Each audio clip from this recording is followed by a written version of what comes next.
Okay.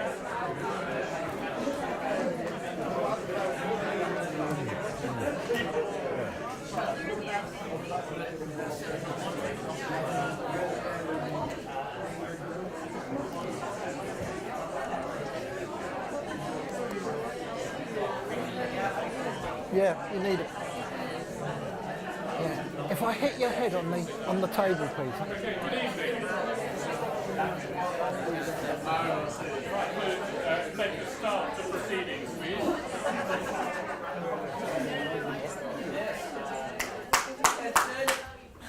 Very loquacious lot around here. Yeah. Good evening. I'm Alan Penn. I'm Dean of Faculty, Dean of the Bartlett, and it's a great pleasure to welcome you all here this evening to Professor Peter Raynham's Inaugural Lecture. Inaugural lectures at UCL have a sort of model to them, which generally go along the lines of you don't ask any questions at the end. You save those up for over the drinks or whatever else that's in the foyer. But apart from that, my job is to welcome all and then to say a few words about Peter. Now, Peter has been here for actually quite a long time.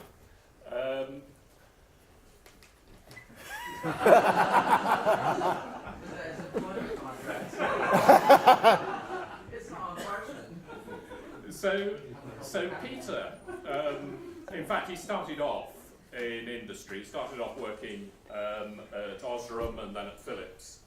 And then he got bored at Philips, I understand, and came and did a master's degree in 1991 at UCL on light and lighting. Is that right? And then actually carried on working out there, but got attracted back, as is the way of these things. When you spot a good master's student, one of the things that happens is UCL then says, we need a research fellow. So in '96, he came back and started off his career here in academia after industry as a research fellow. By 2002, he obtained a lectureship, 2010 senior lectureship, and now is professor. Of course, during that period, he's been doing an enormous number of things. He's been a president of the Society of Light and Lighting in, I think, 2011-12, that sort of time. Is that right?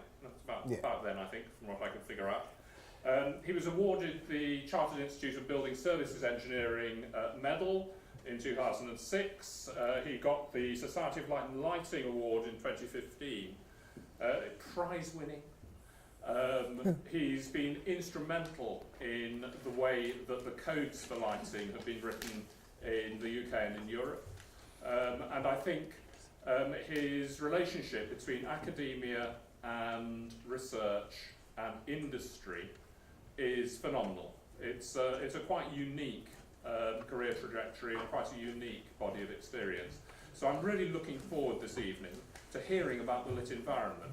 If you had been here a bit earlier, you would have observed the combined forces of UCL lighting engineering deciding how best to light the screen at the same time as the speaker during this event.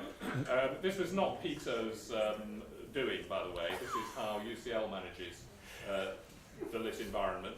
But it is a starting point for what I'm hoping is going to be a really interesting talk about the lit environment. Peter. Thank you.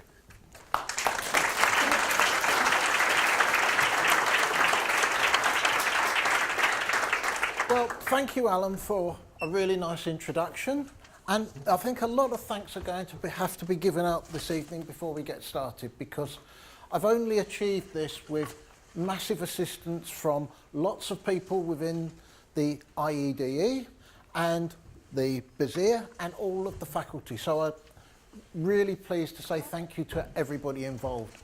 Moreover, we in the light and lighting area benefit massively because we get on very well with the Institution of Lighting Professionals and the Society of Light and Lighting and the International Association of Lighting Designers.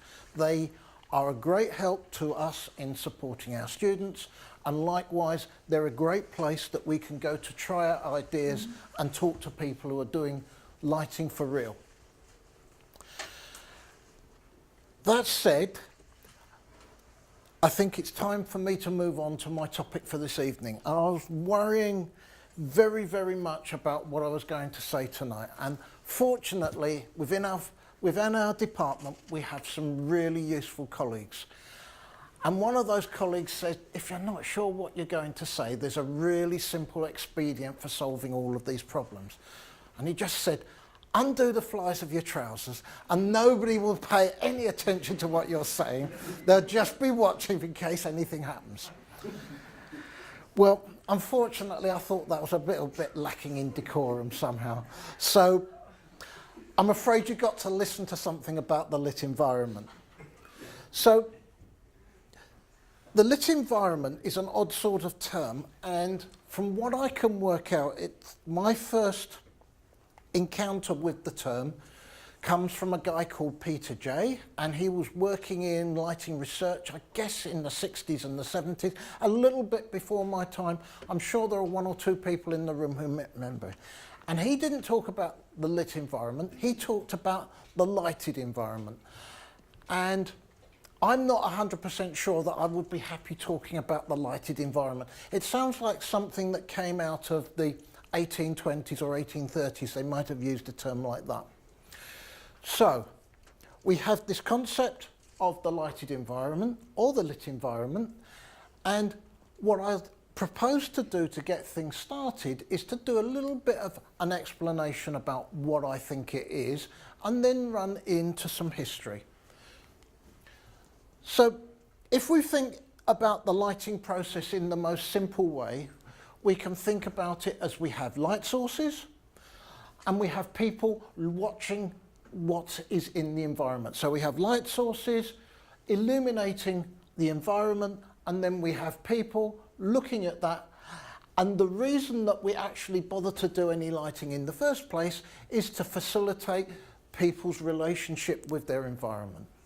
So if you like, we could simplify this situation down to that side of it being, how do we create the lit environment? And this side of it being, why do we create the lit environment? And I think as you go through a quick review of the history, we'll find that actually quite often the how and the why have totally different effects on what we actually end up looking at and where we actually are going at any one time. So let's start with some history. And so I thought, well, we could go back a long, long way, and we could go back to Neolithic oil lamps and stuff like that. And I thought, no, let's start at 1834. 1834, as many in the room will know, was when UCL was founded. And so for the benefit of this lecture, we'll consider anything before 1834 to be the Dark Ages.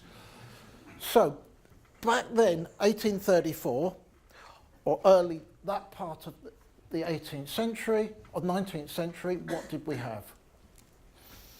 Well, surprisingly enough, we had all of these light sources available to us. We had candles, we had gas lamps, we had oil lamps, and we had electric lamps.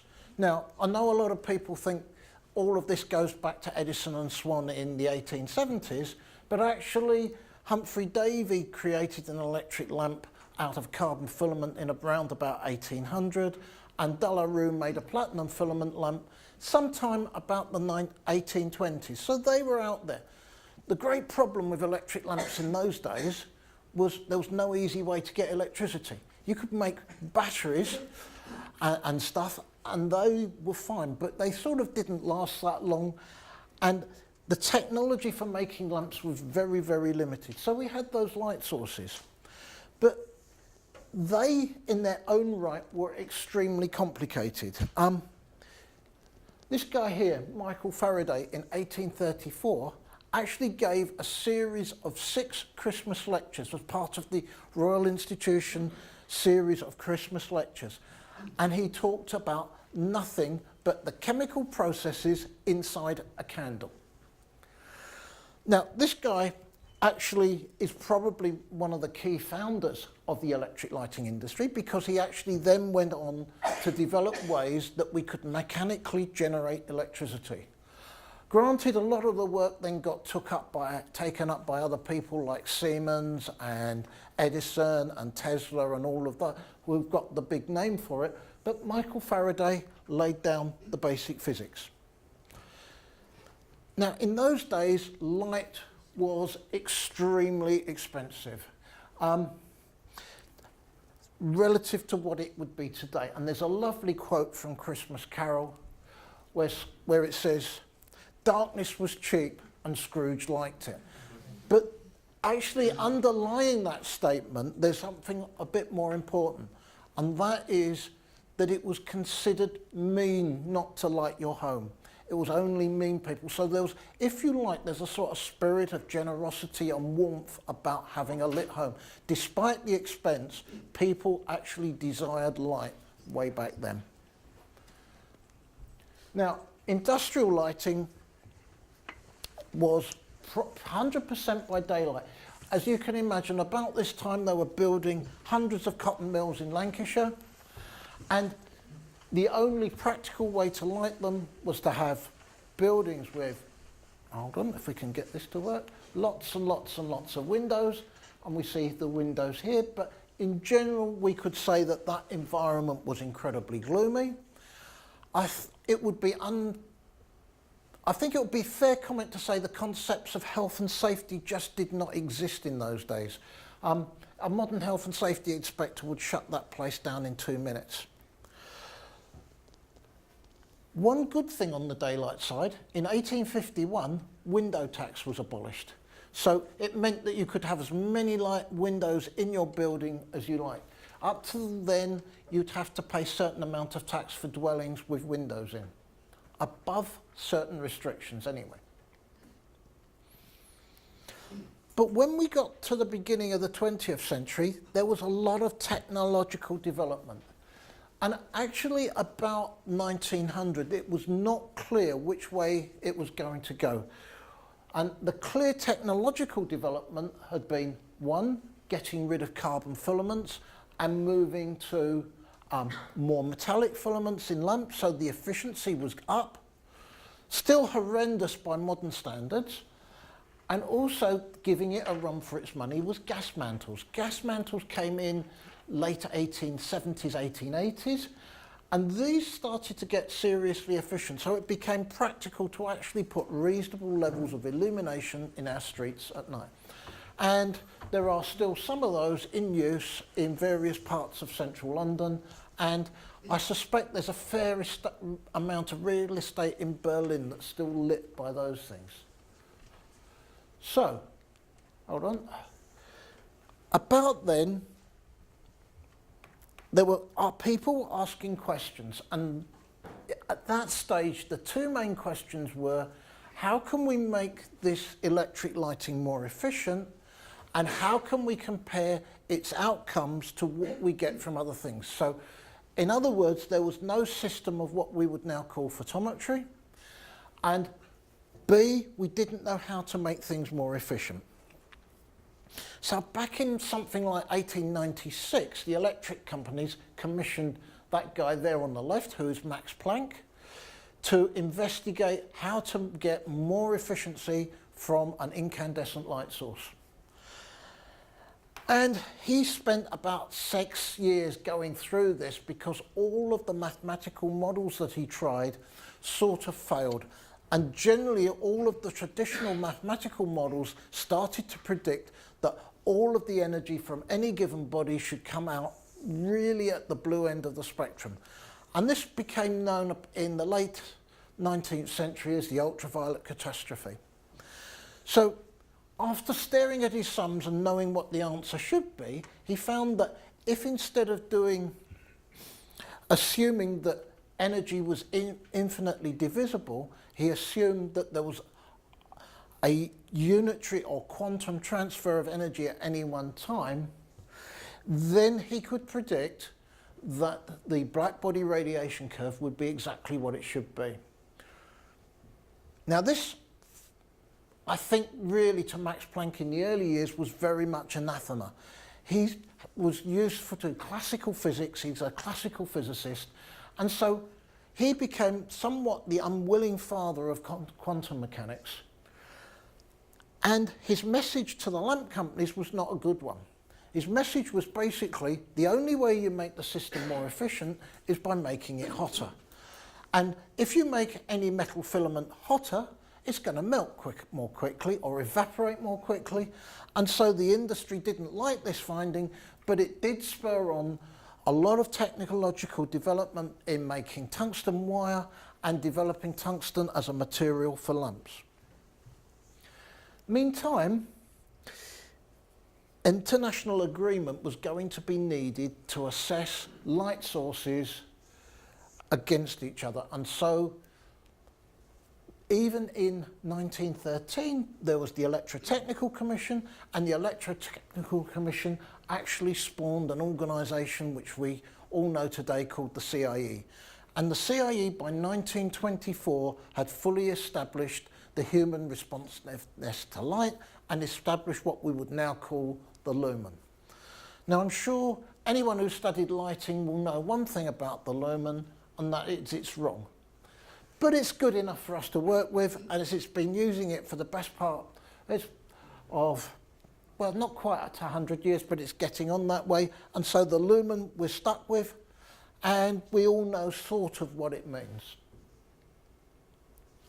Now I think this is a shot during the First World War, we see that there's a little bit of electric lighting creeping in to our workplaces, but still predominantly daylight. I guess during the First World War they were prepared to pay the price to get the shell production out. And here we see in a small telephone exchange how limited access to light was. Light was just lowered over the work area so the minimum amount of light could be provided. Light these days was still very, very expensive. And so our lit environment evolved into something like this. Light was too expensive to use it to generally, so we get the concept of a defined working area, and the concept of the working plane was born.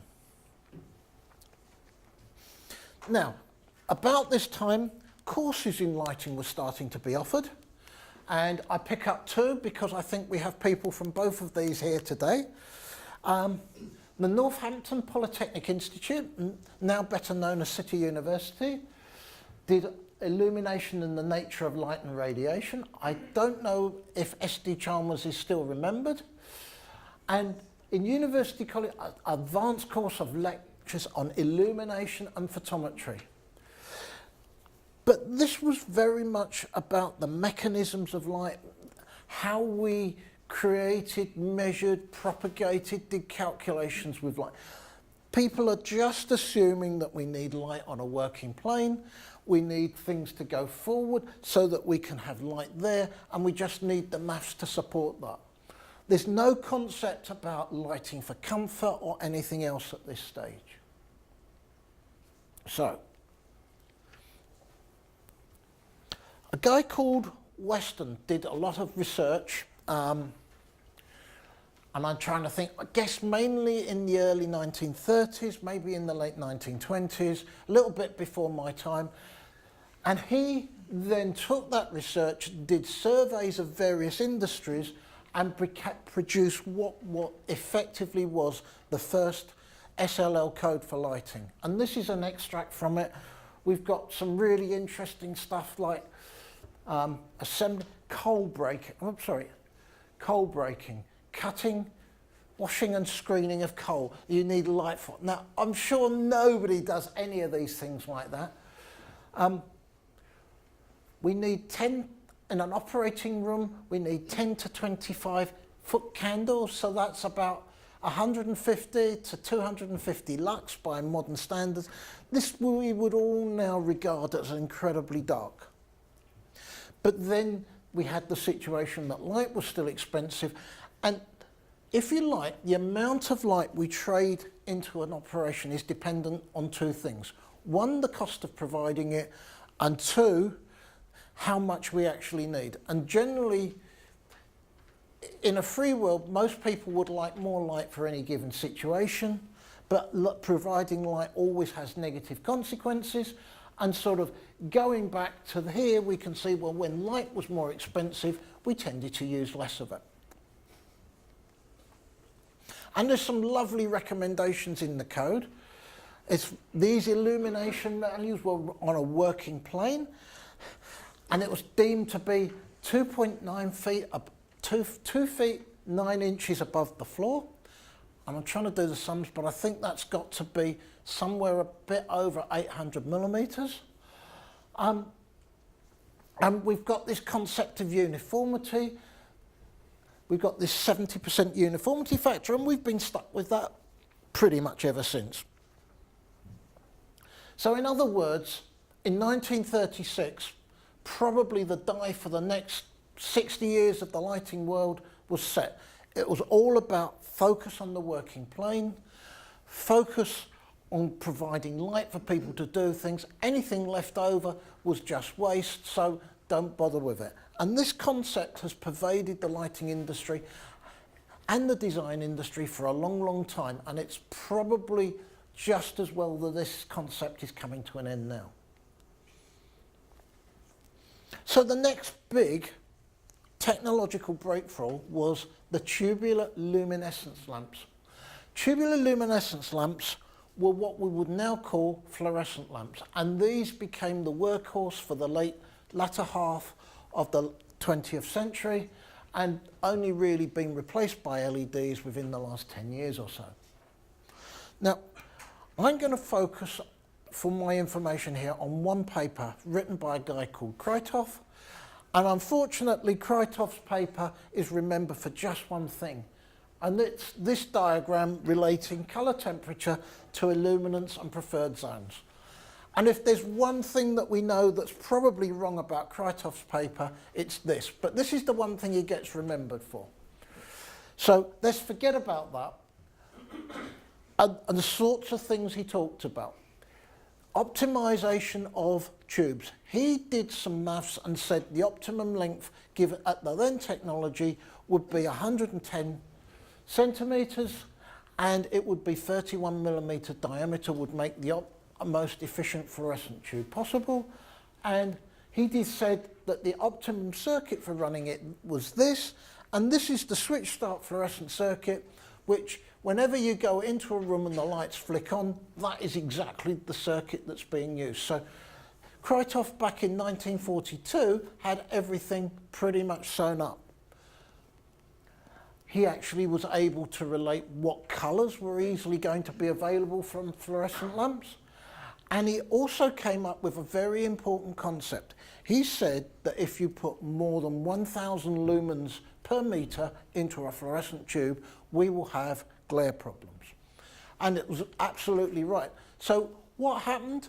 The industry did that, and we produced a 125 watt, 2.4 metre long fluorescent tube with something like 2,200 lumens per metre, and that was in 1943. Pretty soon after, efficiency savings, smaller tubes, higher powers, and so in general we had a lot of problems. And probably the best way to summarise this is in the 1950s and in the 1960s we did a lot of work on glare research. And we came up with formulae to control glare, and actually, had we just followed Krytov's advice, we would have got it without that effort. So then, by the mid-60s, we'd sort of cracked the problem. We'd got nice batteries of fluorescent tubes. We put diffusing panels over them. We could send lots of light sideways. There was plenty of light for everyone. Lighting was very cheap by comparison. Going from incandescent to fluorescent technology sort of quartered the price of light, bit less than quarter of the price of light. And in the 60s and early 70s, energy was dirt cheap, and the codes that we saw there very early on for sort of 100 lux, 150 lux. We were getting 750 lux, 1,000 lux in offices, mainly in North America because energy was even cheaper there. And this was fair enough. Nobody had heard of the concept of global warming in the 60s. Nobody worried about any of this. But then two things sort of happened. First of all, these guys came along.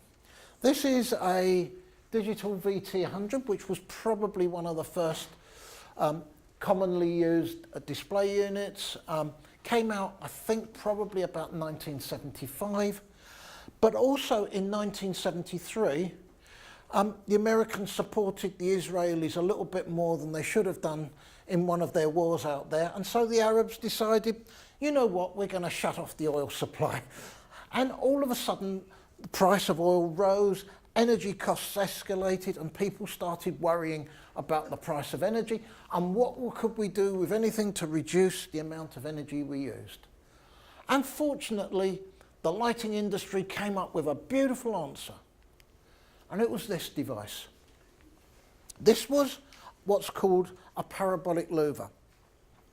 And the concept is that whereas a prismatic diffuser sends light everywhere, makes everywhere nice and light, they thought, but all that matters from the code is getting the light onto the working plane.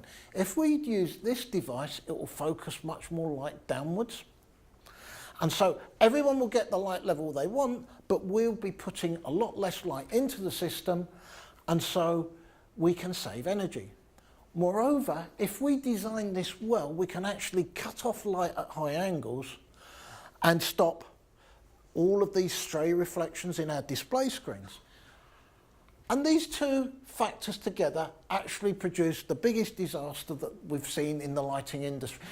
Instead of having nice lit walls and rooms and airy spaces to walk around, all of a sudden we were in a cave. We had light on the working plane, everywhere else was dark, and it was pretty miserable. So this is what they would call a Cat 2 louver. And I'll use the concept of a Cat 2 to go to my next step, is what did we do on outdoor lighting? And these are Waldrom's cats. Now I guess they go back probably to the late 30s, and his concept was that you could see a black cat against an illuminated road, whereas the white cat became much harder to see. So from here they started to develop the concept of silhouette vision, and you can see from this screen that the camera probably wasn't that good, because even in the camera lens we've got lots and lots of veiling luminance, so that's totally washed out. There were street lights chucking out light sideways pretty much, and so the glare problems would have been horrendous anyway. But we can see with Waldrom's concept we could say that we need to have contrast against our roads, and putting light onto the road was considered the important thing. If we take that a stage further, we come to one of my favourite photographs I've ever come across in a lighting textbook. And this is a photograph of de Boer's test rig at a site called Turnhout, which is in Belgium, about 12 miles from the Dutch border and about 13 miles from the town of Eindhoven, where a certain lighting company used to be headquartered. And their concept for developing the road lighting was to say, okay guys, can you see the gaps in these rings along the road? Because if you can, then you've got enough light to see a small object on the road. And this is fabulous because it tells us that they were thinking purely about visibility of the road. And then you say, well, what happens if cars are in the way? And all of this becomes a nonsense, obviously. But do you think they actually used cars in those days? This was 1964. How did the researchers get to the site that night? And then you see two bicycles parked by the shed. So they evolved the main principles for road lighting, but actually they've got the ideal way of lighting a cycle path. So if you like, unfortunately, the world of the lit environment has a history like this. People set out to try to achieve something, they go in a particular direction, and they become focused on one issue. And probably the reason for this is that in the real world, you can't do these experiments. You can't get somebody to stand into the middle of the M25 and pass a commentary about how visible do you think that the lane markers are. That's just not going to happen, particularly when all 4 traffic lanes are running. So, moving on. Later on, people did actually start to think about what do things look like. And this is one of the classic experiments. It was done by Flynn at Penn State University, and the idea was that you could light a boardroom in a number of ways, and then you ask people to what their preferences were. And a very, very similar experiment was done at UCL about 8 years after this by Ted Rowlands and David Lowe and a few other people. I think Kevin Mansfield actually contributed to some of this research. And the idea is that you can start to judge appearances of space. And so you try to make space look nice. And this is a real big step forward. Nobody had actually tried to think about how do you make space look attractive. There are problems with this research, and the key problem is that this is non-immersive. It's all about people standing outside the door looking in. If you actually find the preferred room and then go and sit people down in there, they look like something out of a Hammer horror film because of the directionality of the light. However, it was the first approach to try to think, what do things look like? About the same time, and I think this is because of technological advances and also people realizing that there were potential benefits from being able to see things nicely and look things, then we started to get lighting design companies. This is Karu Mende, who I think founded lighting design planners in about 1988, something like that. But all over the world, these companies sprung up in the late 80s, early 90s. In the UK, we saw breakthrough of things like DPA, Lighting Design Partnership, David Hersey Associates, and so on. All of them. And the New York lighting industry started at about the same period. So maybe this was a reaction to everything having Cat 2 lighting and looking awful. So maybe the Cat 2 actually did the world some good, but it's hard to find it. So, and they started to create really beautiful, well-designed, interesting lit environments. And okay, they may have focused on the architecture a bit too much and not quite enough on the people, but it was really a big step forward. We're thinking about the lit environment, we're not thinking about task planes and so on. And about 1995, 1996, we started to move away from the concept of working planes. In the first draft of the European standard, which was being developed and I think they started work on that in 1989, and it took them till 2003 to actually get the document published because there were big squabbles. They said, forget the working plane, let's worry 100% about taskilluminance. And this lady, if you like, symbolises the concept of taskilluminance.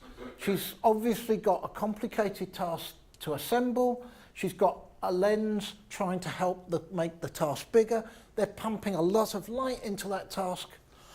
And this image was actually used in the SLL code in 1996, and it also appeared in the code editions of 2002, 2004, and 2006 and 2009.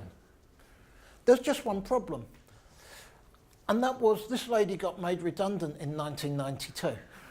She worked for a company called Muirhead Veractrek, and they decided they're going to ship their place out of London and they're going to automate all these processes. So if you like, our codes and things are still geared up for these sorts of things, but these tasks are becoming fewer and further between, and automation and specific task lighting is taking over a great deal. That's not to say that we don't have visual tasks that are important. I'm sure jewelers, watchmakers, people doing complicated editing tasks need light on the task, but it's a far smaller issue than it used to be. So we're in a problem area. We've got a lot of things going on, and we want to have some sort of map to know where we're going to go. And I like this example of a map because it's incomplete, it's clearly got major flaws with it, and there are bits and pieces missing. And I like the idea of ships and sea monsters being drifting around, because wherever we go, we know we're going to end up with ships and sea monsters drifting around to upset our plans. And if we had such a map for the lit environment and what we need from it, then that would be a really big advance. At least it would give us a direction. It would be a help us to isolate out things. And we do have such a map, and this was generated by Peter Boyce, who I'm pleased is here this evening. And it has one really good thing going for it: it's very useful. It is in error, almost certainly. There are things missing, there are things wrong, but it is incredibly useful diagram. So, and if I start to point out some of the problems we can see, so for example, if I, oops, don't want to do that. That's the one I want. Okay, it won't let me do it, but in this region here, there's a whole complexity associated with perception, the way we perceive our world. If we, maybe easier to use this, up here, almost certainly glare is a function of perception, and it's also relates to retinal image quality. But the important part is that this is a massively useful diagram, and it helps us to think about what we're trying to achieve with lighting. So if we take all the issues down here, this is about, can we see something? Is it easy to see? Have I provided enough light for somebody to actually come along and look at an object and be able to do that comfortably and easily? All of the task lighting stuff is in that zone. Now, more recently, we've come up with the concept that circadian entrainment and a number of other biological factors are light related. This probably goes back to research done at various biological institutes, including the Guildford Sleep Institute and places like that. And we know quite a lot about the mechanisms of how that works, and we know that a big dose of light in the morning will wake you up quite nicely, and bright light at night will stop you going to sleep. There's also some short-term effects, whereas a bright light's likely to give you acute alertness, and so on. Now, almost certainly in this area, I think we can think of a whole school of sea monsters swimming in that area. There are bound to be new biological pathways evolved, and with those new biological pathways, we're going to get a whole new area of that.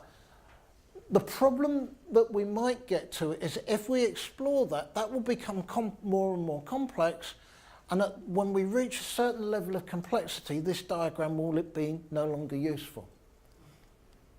Over here, we have all the stuff about mood, expectations, cultural cues. Does the place look appropriate? Yeah, we know that if you like a supermarket and everyone loves the supermarket and the lighting in it, if you put that same lighting in a shoe shop, everyone would hate it. So what's going on here is incredibly complicated. And this is why If you're a lighting designer, you're going to continue to earn a good salary no matter how much AI comes along, because this is pretty much uncrackable by AI. The best that artificial intelligence could hope to do is create a pastiche of previous lighting schemes. And generally, once you've seen one lighting scheme done beautifully one way, if you see someone else applying the same thing somewhere else, it's going to look hideous. And so we just get fed up with things as humans. But now, let's think about styles and buzzwords in the lighting industry that are starting to come along. So if we think about task lighting, it's all down here. Now, coming along recently, there's been a term called human-centric lighting. I absolutely hate that term, because if we haven't been doing this for humans, what's the point? But human-centric lighting seems to be, we mess about up here and we might think about this bit occasionally, or we do all of this and we might think about this bit occasionally, but we're certainly never going to think about this bit, but we just maybe play around in these two areas. And then we have the concept architectural lighting. Now, architectural lighting has its focus in this zone, making things beautiful, making things wonderful, attractive. But it can forget this bit and it can forget that bit. So I would argue that if we're ever going to have a metric for lighting quality, it's got to take the whole lot in, and it's got to also say, on the supply side in the equipment and running, we're also going to be efficient and not use too much light, and we're not going to waste anything. So lighting quality could be defined by, have I achieved a reasonable level of satisfaction in all three boxes? Now, for my sins, I write a lot of codes and standards and stuff like that. And I think all I can hope to do is to influence that a bit so we don't get bad quality lighting, get people to think about this and people to think about that. I think anybody who thinks you can take a schedule of illuminances and design good lighting is very sadly a long off the mark. So, now, as we evolve, I've said that many of the tasks are no longer important. So, years ago, we used to think of daylighting in a factory as something like this. So, daylighting, and this is incidentally a very bad example because there's lots of daylight coming in, and if you look carefully, the lights are still on. So, total waste of energy. But that's not what we really want from daylight anymore. It's much more like this. Can we create a nice social, comforting environment where we're happy to meet each other just in the presence of daylight? Can we create a nice atmosphere? And so, to summarise this, perhaps we need to think about where we come from, and I'm very grateful to Longu for generating these images for me. If we think about an old office, we used to have paper-based tasks. We'd come into the office, we'd stare at that desk all day, and we wouldn't actually talk to each other. We might get up mid-morning and have a cup of tea, and we might see somebody, but it was very much focused on the paper tasks. And so, in that case, the concept of working plane illuminance was actually not such a bad idea. We might have done some nice things on the walls to make the place look lighter and make the people feel happier, but not necessarily. So if we take a more modern space, then actually all of those tasks are now on screen, so we don't need any lighting for that. There's the possibility that people put papers on their desks, and so they might need a bit of lighting there. But actually, if you think about it, those people don't need to come into the office to do their paper and computing tasks. They can be done at home. So those people are in the office to communicate to each other. Therefore, probably the most important bit of the light is lighting those people's faces. Now, we could argue that that was necessary there, but in reality, it was almost never done. And in practice, it didn't matter because people were too focused on their paperwork. And very often, if somebody came over to talk to you, you'd lose where you were in an 8-line calculation, and you'd get quite cross with the person who came to talk to you. So maybe that wasn't so bad. So here you see that we've moved over from the concept of working plane illuminance to perhaps what we might like to describe as a more volumetric metric. On a volumetric lighting, we're lighting in the volume, so people can be anywhere in that space, they will be well lit, and that will have massive benefits in terms of people feeling comfortable. If we light the walls for good architectural lighting principles, people will feel comfortable. And if we have a comfortable space, it will be more productive, it will generate better solutions, it will mean that people get on better with themselves. So, has this ever been tried? And if so, what were the conclusions? Surely all of these benefits must have accrued. Well, the one case example that I can come up with sort of proves the opposite.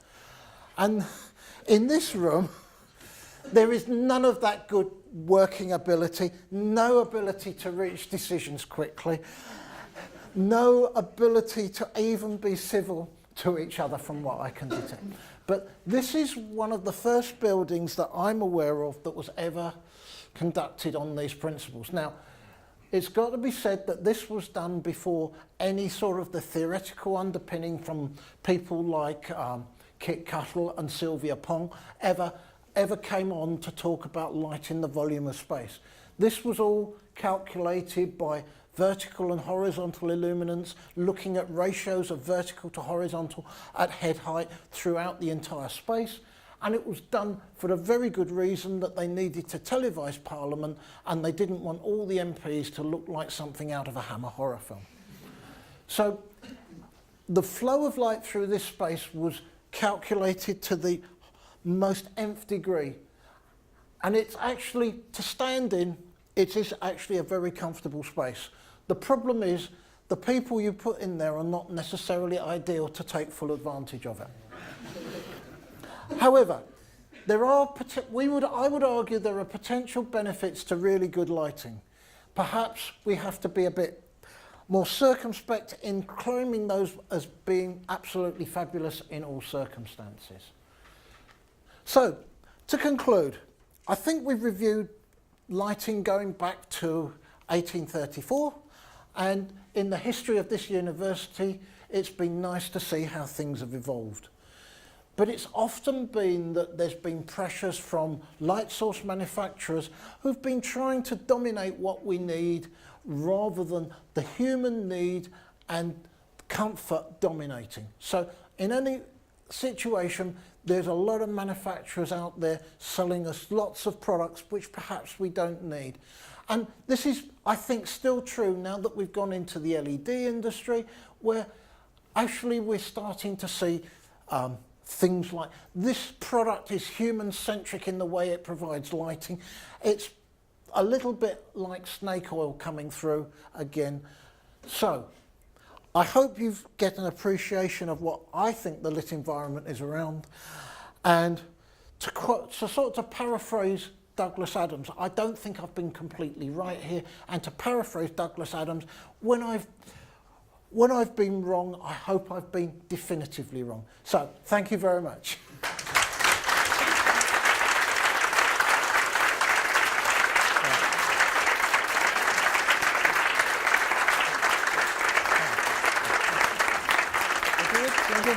Good.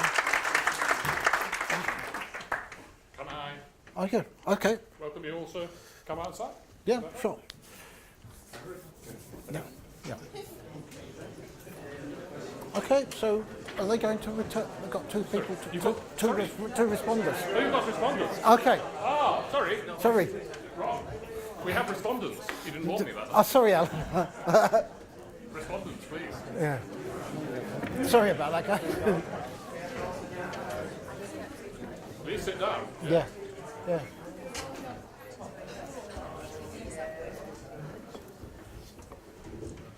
Yes, I'm sorry, you have to wait a little bit longer for your drink. Yeah. So I'm Iain Carlile, I'm current president of the Society of Light and Lighting, and been asked to respond to Peter's lecture. So first I'd like to congratulate Peter on his appointment as Professor of the Lit Environment.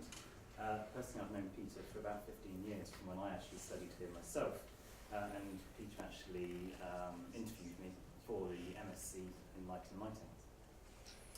I'd like to thank Peter for his interesting, stimulating inaugural lecture, giving a whistle-stop tour of lighting developments over the last 200 years, explaining how we got to the current state of practice and hinting at where we might go next.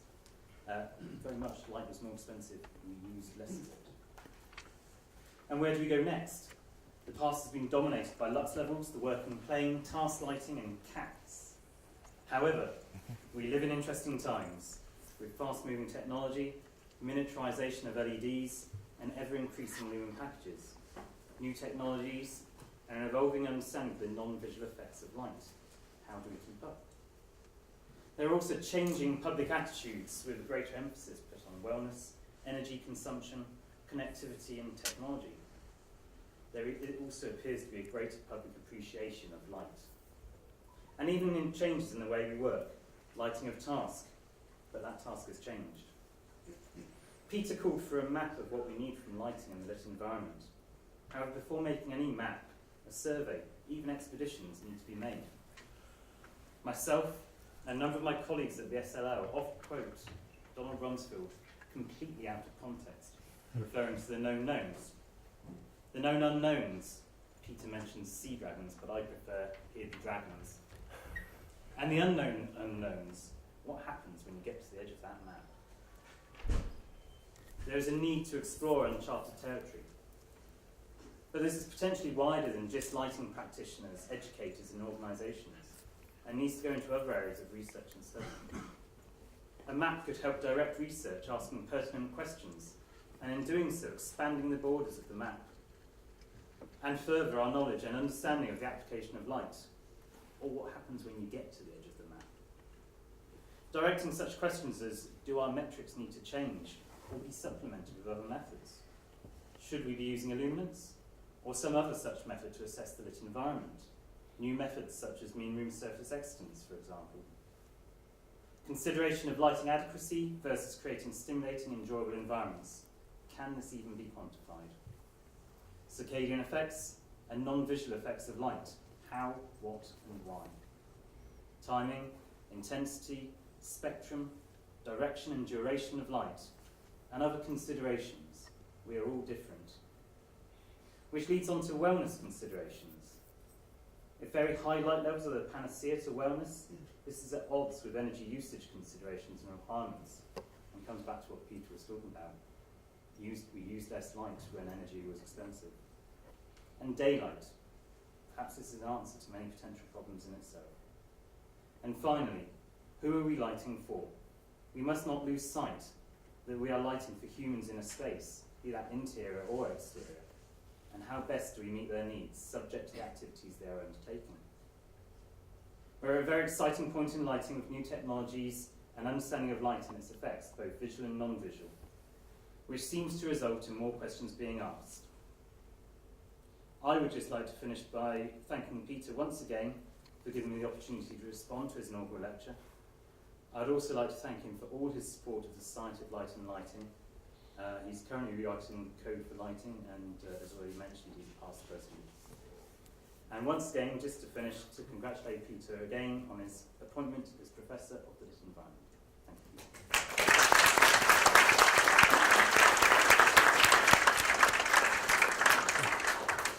Good evening, I'm Colin Fish. I'm the current President of the Institution of Lighting Professionals. Thank you, Iain. What can I say? I have not followed Peter in his normal, fascinating lecture in his normal way that he would deliver the lecture. A lot's happened in the last 200 years, I'm sure you'll agree. And that was, as I say, a fascinating lecture given by Peter in his true passion and enthusiasm. So please let me congratulate Peter, or Professor Raynham, in his well-deserved recognition for his hard work over the past 35 years in the lighting industry. Peter has been supporting and promoting the art of science and lighting through the work he's done with the Bartlett School, as well as working with professional bodies such as the SLL and the Institution of Lighting Professionals. And on behalf of the Institution of Lighting Professionals, I'd like to thank you for all the hard work you have done and continue to do for the ILP and the members of the lighting community. I'm going back a little bit further than you did. So since the time man discovered fire, or as you like to call it, the Dark Ages, one of the earliest uses was to provide lighting. For the first time, humans could artificially extend the day. Since that time, as Peter mentioned in his lecture, man has continued to light the darkness with ever more efficient light sources and technology, creating the lit environment we've all come to expect and too often take for granted. Without lighting, our world would be a very different place. As with all new technologies, new standards and its application inevitably follows, and Peter has been instrumental in shaping some of the standards we all use. However, as Peter mentioned, standards have a need to continue to evolve. With the induction of LEDs and our better understanding the effects lighting can have on the flora, fauna and the human body, there is still much we need to learn, understand and apply on the effects of lighting will have on us, over us and the surroundings. Sounds like history repeating itself. As our society changes, we have moved into a 24-hour economy and we need to challenge what has become the norm. And to quote Peter, we should avoid doing the things just because they are possible. That's why it's important we have people like Professor Raynham who are passionate about developing an understanding of lighting and further promote the art of science and lighting, looking to challenge what has become the norm and providing the industry with sound research and education on which we can base our ideas and designs. Peter, again, many congratulations on the richly deserved recognition, and I look forward to many more years of research, presentation and you supporting the industry that we're all so proud of being. So bring better lighting for all. Thank you.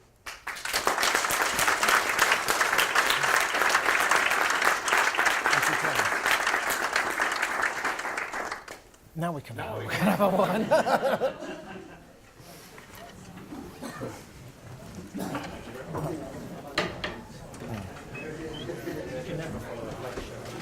Thanks. Thank you. Thank you very much.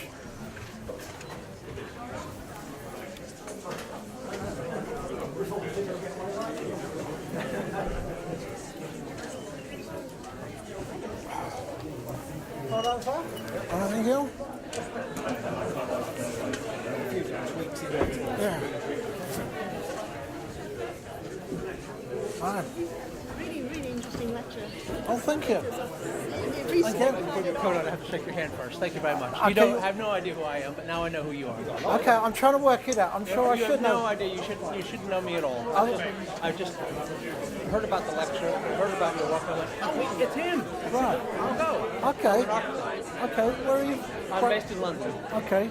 So what I thought was most interesting was that we don't, as an architect, I look to the lighting engineers to tell me what I should be doing. But what I really like them to do is to tell me what shape to make my rooms so the lighting can be done the best. Yeah. I don't want to just be telling you how to figure out how to light what I've already made wrong with. Yeah. You should be thinking. You should have a chance to have that dialogue. Yeah. And I appreciate your standards work. Hi there. You remember me, yes, Mary? Yes. Yes. Yes, Hi there. some time ago. Yes. Oh yes. Yes. Yes, Yes. Yes. yes. I missed the big part. That's the best. You missed it. You're lucky. I had the best. Oh, yeah, thank you.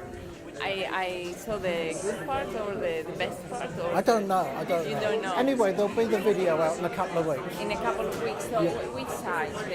I don't This know, side? but there'll probably be a note sent round to everybody who signed in. I'm signed in, but sometimes They'll come back. There should be an email to you in a. Yeah. Okay. Okay. I hope so. all right. If not, can I email you? yes, of course you can. Okay. Give it a couple of weeks. All right. Okay. All right. Okay. Thank you, Brian.